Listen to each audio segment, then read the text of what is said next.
Hello, my name is Douglas Coleman, and this is my project, Students in the Digital Age, for Moreland University. To give context on my learners, I work with kindergarten-age students between the ages of 4 and 7 years old. And as for the gender composition of my survey participants, coincidentally, 50% were boys and 50% were girls. However, 100% are of Chinese nationality. Because my students are so young, it's imperative that our getting to know you survey is age appropriate. That's why, beyond asking their name, their gender, and their age, I ask them their favorite color, their favorite food, and what other extracurricular classes they're enrolled in. In order to best implement the advice of the educators onto my own classroom, I interviewed 3 teachers who work with students between kindergarten and primary school. The first teacher I interviewed is an American who teaches ESOL in an American public school. The second educator resides in southern China's Guangdong province working at an elementary school. And the third educator resides in Zurich, Switzerland working at an international school. Teachers I interviewed, my first question was, what training did you receive that was the most impactful? And what technology was involved? The first teacher, residing in Zurich, Switzerland, stated that the training here at Moreland was the most extensive they had received. They enjoyed learning how to use their tools to create videos and infographics, and that's the extent of the training they have received. For a teacher that I interviewed in America, she stated that she had been using Seesaw for her ESOL students in her elementary school. Now, for myself, I haven't heard of Seesaw, so I asked her to elaborate. She stated that it's a website that the teacher has their account and they can submit or assign activities and assignments for their students. And so, because I haven't used it, I asked if she could screen share what it looks like. And it looks like a really effective teaching tool that, as long as a user has an educational email, those people can sign up for it. And so, looking and browsing onto this website, I noticed that they had all sorts of different topics to choose from, even little activity libraries where teachers can select assignments from shapes, colors, syllables, sight words, animals, with all sorts of different kind of assignments to give to their students. So it seems that Seesaw was the big winner for question. My second question was, which pieces of technology have you tried that you would never try again?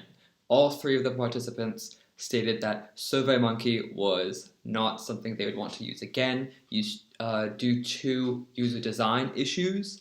I myself attempted to use SurveyMonkey before, but due to the limitations I encountered with it, such as a 10-question limit on free surveys, I went ahead and I used Google Forms. So it was agreed between myself and another surveyor that Google Forms is a better alternative to SurveyMonkey. Third question I'll share from the interview is, what piece of technology do you wish your students had more freely available at home?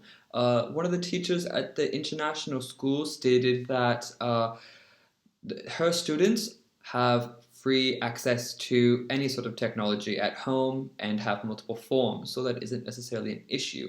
The teacher down in Guangdong stated something similar. However, and this is why I wanted a diverse range of teachers for this survey, was she stated that the problem with stable internet connection or lack of any sort of computer or Chromebook is often a problem, especially considering the COVID pandemic is still a problem in the US. So So, what do we do with this experiential advice? Well, in the context of teaching young learners, I think it looks like logging onto Seesaw on the Classroom IWB to allow students to take turns participating in some of the activities.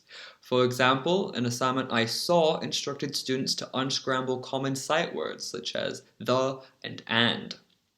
As students who are young are experiential learners, I'm sure coming up and touching the IWB will be suitable for them.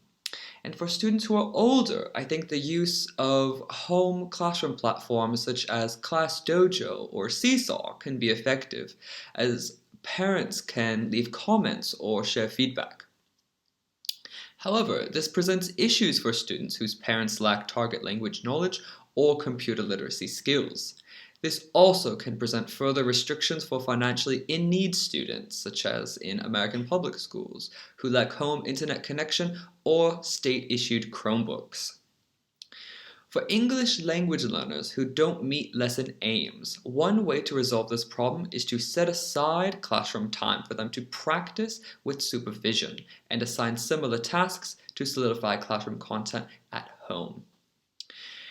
However, for special needs students, additional support will need to be arranged to ensure an appropriate pace is met, which minimizes learning targets being delayed. This may look like cooperating with the special education head of the school and working together to find an agreement that works with the student and with the parents. What this may look like in action could be an in-class IWB activity using Seesaw to unscramble food-related words, such as the two most popular, pizza and rice, or circling words related to grammar structures for food. Further, as 70% of student participants are also enrolled in art classes, we could perform a listening activity where I speak a sentence and they draw the food vocabulary they hear.